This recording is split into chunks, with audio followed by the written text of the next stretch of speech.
లగచర్ల దాడి కేసులో కీలక పరిణామాలు చోటు చేసుకుంటున్నాయి. మాజీ ఎమ్మెల్యే పట్నం నరేందర్ రెడ్డిని 7 రోజులు కస్టడీ కోరుతూ వికారాబాద్ కోర్టులో పోలీసులు పిటిషన్ వేశారు. ఈ పిటిషన్పై విచారణను సోమవారానికి వాయిదా వేసింది కోర్టు. అటు మాజీ ఎమ్మెల్యే పట్నం సైతం బెయిల్ పిటిషన్ వేశారు.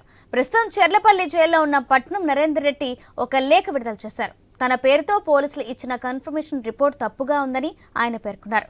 కేటీఆర్ గురించి పోలీసులకు తానేమీ చెప్పలేదన్నారు. పోలీసులు తన నుంచి ఎలాంటి స్టేట్మెంట్ తీసుకోలేదన్నారు. రిమాండ్ రిపోర్ట్లో ఏముందో కూడా తనకు తెలియదన్నారు మాజీ ఎమ్మెల్యే. తన లాయర్ కోరితే రిమాండ్ రిపోర్టు ఇచ్చారన్నారు.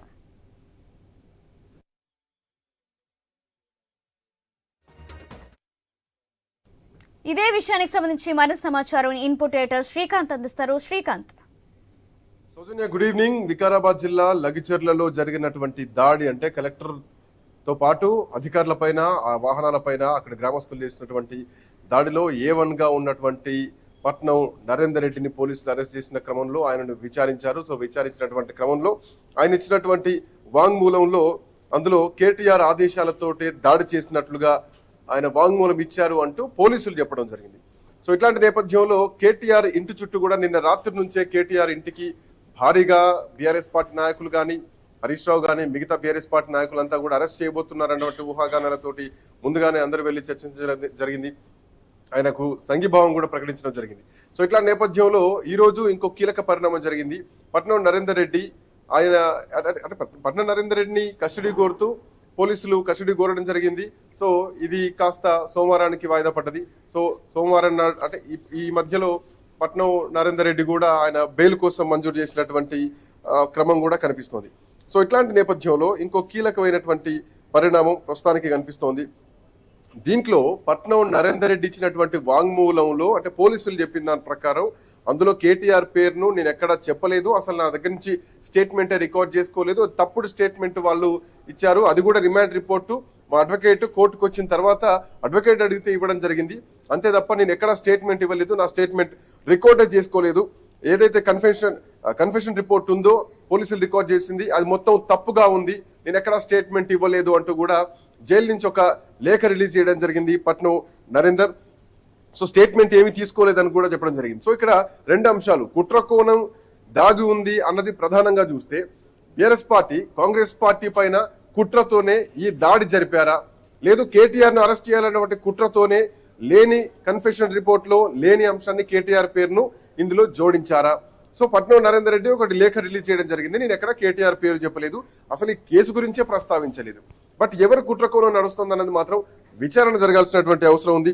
సో ఇట్లాంటి నేపథ్యంలో 7 రోజులు పట్నం నరేందర్ రెడ్డిని కస్టడీ కోరుతూ కూడా ఇప్పటికే వికారాబాద్ కోర్టులో పోలీసులు పిటిషన్ దాఖలు చేయడం జరిగింది. ఈ పిటిషన్ విచారణను సోమవారానికి వాయిదా వేయడం జరిగింది. మరోవైపు అటు బెయిల్ మంజూరు చేయాలంటూ కూడా పట్నం నరేందర్ రెడ్డి కోర్టును ఆశ్రయించడం కూడా జరిగింది. సో ఇట్లా నేపథ్యంలో ఒక లేఖ, ఈ లేఖ ఏదైతే ఉందో నిన్న పోలీసులు విడుదల చేసినటువంటి కన్ఫెషన్ రిపోర్ట్ లో కేటీఆర్ పేరును జోడిస్తూ రాస్తుంది. అది పట్నం నరేందర్ చెప్తేనే రాశారా, లేదంటే పోలీసులు స్వంతంగా రాసుకున్నారా అన్నది మాత్రం చూడాలి. ఎందుకంటే ఇప్పటికే కేటీఆర్ చుట్టూ ఉచ్చు బిగుస్తోంది అన్నటువంటి ఊహాగానాలు కనిపిస్తున్నాయి. ఒకవైపు ఈ కార్ రేసింగ్ ఏదైతే ఉందో ఆ రేసింగ్ లో దరిదాపు 55 కోట్ల రూపాయల వరకు కూడా ప్రభుత్వ సొమ్మును అక్కడ వినియోగించారు. ఎట్లాంటి అటు రూల్స్ అండ్ రెగ్యులేషన్స్ పాటించకుండా, అంటే వేరే కంపెనీస్ అది స్పాన్సర్ చేయాల్సినటువంటి దాంట్లో ఆ కంపెనీ వెనక్కి వెళ్ళిపోయింది. ఏది గ్రీన్ కో అనే కంపెనీ.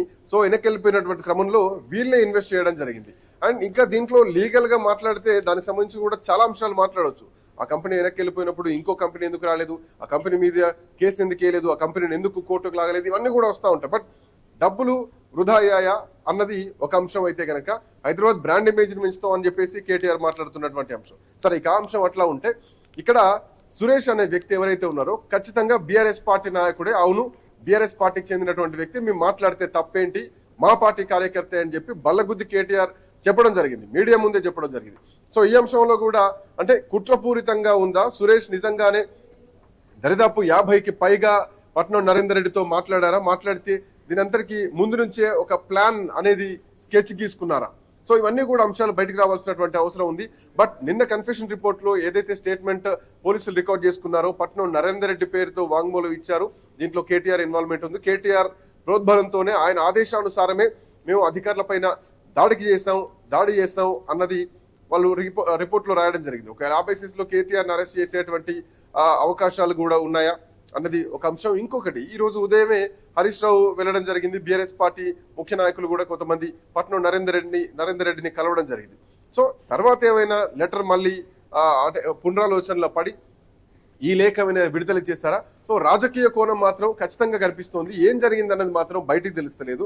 దీనికి సంబంధించి ప్రభుత్వం ఇప్పుడు ఏమి చెప్పినా గానీ బలవంతంగా చెప్పించారు, బెదిరించి చెప్పించారు, పట్నం నరేందర్ రెడ్డిని హింసించి కేటీఆర్ పేర్నర్లు జోడించారని చెప్పేసి కూడా బీఆర్ఎస్ పార్టీ రేపు పొద్దున మాట్లాడేటువంటి అవకాశాలు ఉంటాయి. సో వాస్తవంగా అధికారుల పైన దాడి జరిగింది మాత్రం అది ఖండించాల్సినటువంటి విషయమే.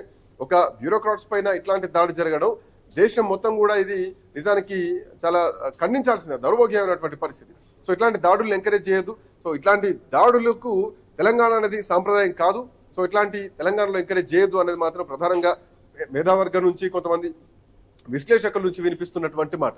సో ఏదేమైనా నెక్స్ట్ ఈ అడుగు ఎట్లా ఉండబోతోంది, ఎవరు కుట్ర కోణం, దీన్ని ఛేదించేది ఎవరు, అసలు వాస్తవాలు ఏం జరిగింది మాత్రం ఒక స్పష్టమైనటువంటి నిజాలు బయటికి రావాలంటే విచారణ కూడా అంతే పర్ఫెక్ట్ గా జరగాల్సినటువంటి అవసరం ఉంది. సౌజన్య, అంటే ఇప్పటి వరకు చూసుకుంటే పట్నం నరేందర్ రెడ్డి అలాగే సురేష్ రాజు మాట్లాడుకున్న కాల్స్ డేటా తీసి విశ్లేషిస్తున్నారు. అలాగే కేటీఆర్ మాట్లాడిన తర్వాతే ఈ గొడవ లగచర్లలో ఈ ఘటన జరిగిందని చెప్పి ఆరోపిస్తున్నారు అటు కాంగ్రెస్ నుంచి. మరి దానికి సంబంధించి అప్డేట్స్ ఏంటి? పోలీసులు చెప్తున్నది ఒకటే, అంటే వాళ్ళు పట్నం నరేందర్ దగ్గర రికార్డ్ చేసినటువంటి వాంగ్మూలం ఇది కేటీఆర్ ప్రోద్బలంతోనే చేయడం జరిగింది. అంటే ఇప్పటి వరకు A1 గా పట్నం నరేందర్ రెడ్డి దీంట్లో ఉండడం జరిగింది. సో సురేష్ ఇదంతటికీ కూడా సృష్టికర్త. అండ్ దరిదాపు ఇందులో ఈ దాడి చేసినటువంటి రైతుల లేదంటే గ్రామస్తుల వాళ్ళు ఎవరైనా కానీ, సో రైతులు అనే అనుకుందాం, ఎందుకంటే రైతుల భూములు సర్వే చేసి రైతుల భూములు వాళ్ళతో మాట్లాడి భూసేకరణ చేద్దామని అక్కడ కలెక్టర్ రావడం జరిగింది. బట్ ఇందులో దాడి చేసిన వాళ్ళలో 17 మందికి అసలు కనీసం భూములే లేవన్నది అధికారులు తేల్చి చెప్తున్నటువంటి మాట. సో ఇప్పటికే చెప్తున్నారు, కాంగ్రెస్ పార్టీ నాయకులంతా కూడా ప్రెస్ మీట్లు పెడుతూనే ఉన్నారు. గతంలో ఏదైతే బీఆర్ఎస్ పార్టీ భూములు గుంజుకొని అర్ధరాత్రులు భూములు గుంజుకొని ఇబ్బందులు పెట్టారో ప్రజల్ని, అదే ఇబ్బందులు కాంగ్రెస్ పార్టీ పెడుతుందని వాళ్ళు భావిస్తున్నారు. కానీ మేము స్వయంగా వాళ్ళ దగ్గరికి వెళ్ళి వాళ్ళతో మాట్లాడి భూసేకరణకు సంబంధించి ఫార్మా కంపెనీ వస్తే ఏం అభివృద్ధి జరుగుతుంది, ఎట్లాంటి డెవలప్మెంట్ జరుగుతుంది, అసలు ఫార్మా క్లస్టర్స్ ఏంటి, ఫార్మా విలేజ్ ఏంటి, సో ఇవన్నీ కూడా ఎక్స్ప్లెయిన్ చేస్తూ అక్కడ ప్రాంతీయ అభివృద్ధి జరగాలి, అక్కడ ఉద్యోగాలు రావాలి ఎంప్లాయీస్ కి, యువతకు అన్న ఉద్దేశంతో ప్రభుత్వం ముందుకెళ్తుంటే ప్రతిపక్షం కుట్రపూరితంగా వెళ్తోంది. ఇట్లాంటి ఆగడాలు కరెక్ట్ కావు అన్నది గవర్నమెంట్ ప్రభుత్వం నుంచి మాట్లాడుతున్నటువంటి మాట.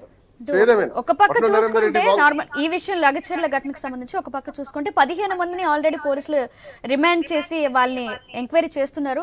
అసలు ఈ ఘటన ఎలా జరిగింది, ఎవరైనా ప్రోద్బలం చేశారా ఏంటి అనేది.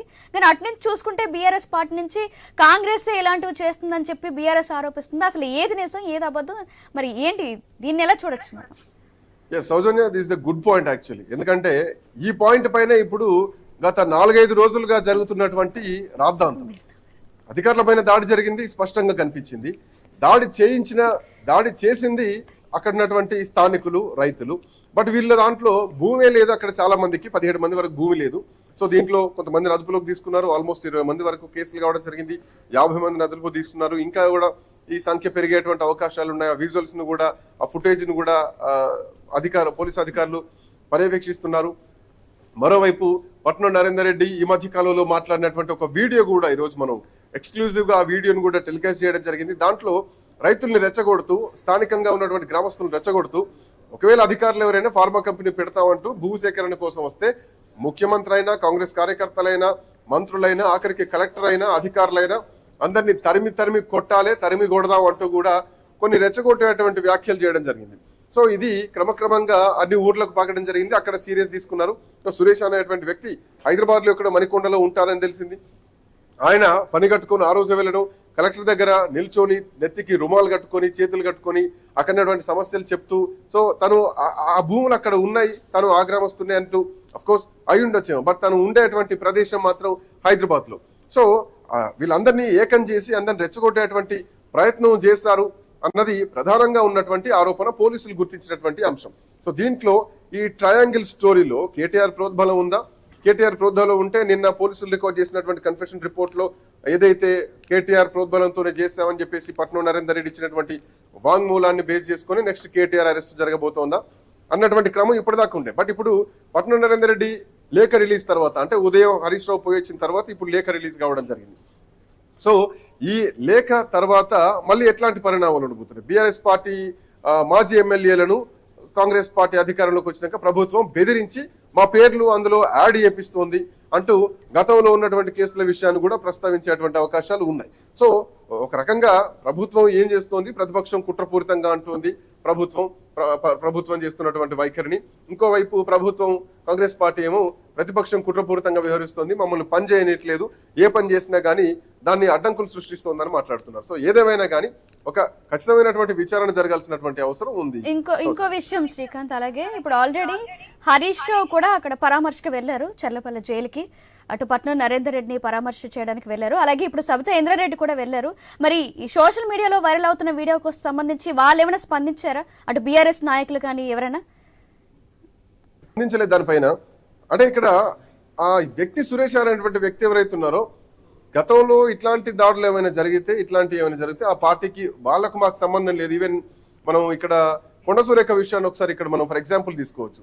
Harish Rao Facebook profile photo పెట్టుకొని కొండ సురేఖ పైన చేసినటువంటి విమర్శలు, వాటికి మేమేం సమాధానం చెప్తాం? మా అభిమానులు ఉండొచ్చు, హరీష్ రావు ఫోటో పెట్టుకున్నంత మాత్రాన బీఆర్ఎస్ పార్టీ నాయకులు అవుతారా అన్నది ఆ రోజు హరీష్ రావు కానీ లేదంటే కేటీఆర్ కానీ చేసినటువంటి ఖండించారు ఆ విషయాన్ని. అయితే హరీష్ రావు కొంత హుందాగా వ్యవహరించినప్పటికీ కేటీఆర్ మాత్రం బీఆర్ఎస్ పార్టీ నాయకులు అయిపోతారా, వాళ్ళకి మాకు సంబంధం లేదన్నారు. బట్ ఇదంతా కూడా దుబాయ్ నుంచి జరుగుతుంది, దుబాయ్లో అకౌంట్లు అన్నీ ఉన్నాయి. సో అక్కడ కేంద్రంగా బీఆర్ఎస్ పార్టీ సోషల్ మీడియా నడిపిస్తోంది అన్నది ఆ రోజు కొండ సురేఖ చేసినటువంటి ఆరోపణ. సో ఇట్లాంటి నేపథ్యంలో హరీష్ రావు దీనిపైన స్పందించినా లేదంటే సబితా ఇంద్రారెడ్డి స్పందించినా కానీ ఏదేమైనా వీళ్ళు గతాన్ని భవిష్యత్తును దృష్టిలో పెట్టుకొని మాట్లాడుతుంది స్పష్టంగా అనిపిస్తోంది. సో ప్రతిపక్ష ధోరణి ప్రదర్శించినా కానీ ప్రభుత్వం చేస్తున్నటువంటి ప్రతి పనిని కూడా కుట్రపూరితంగా చేస్తున్నారు అన్నది ఇక్కడ ప్రధానంగా వినిపిస్తున్నటువంటి అంశం. సో ఏదేమైనా కానీ ఇప్పుడున్నటువంటి పరిస్థితుల్లో ఈ సాయంత్రానికి అటు నిన్న పోలీసులు రికార్డ్ చేసినటువంటి స్టేట్మెంట్ కు ఈ రోజు పట్నం నరేందర్ ఇచ్చినటువంటి లేఖ బయటకి ఏదైతే రిలీజ్ చేయడం జరిగిందో, ఆ స్టేట్మెంట్ నాది కాదు, నాకు సంబంధం లేదు, నా ప్రమేయం లేకుండా వాళ్ళు రాసుకున్నారు అని చెప్పినటువంటి అంశం. సో చూడాలి ఎట్లా ఉండబోతోంది, ప్రతిపక్షం ఏం మాట్లాడబోతోంది.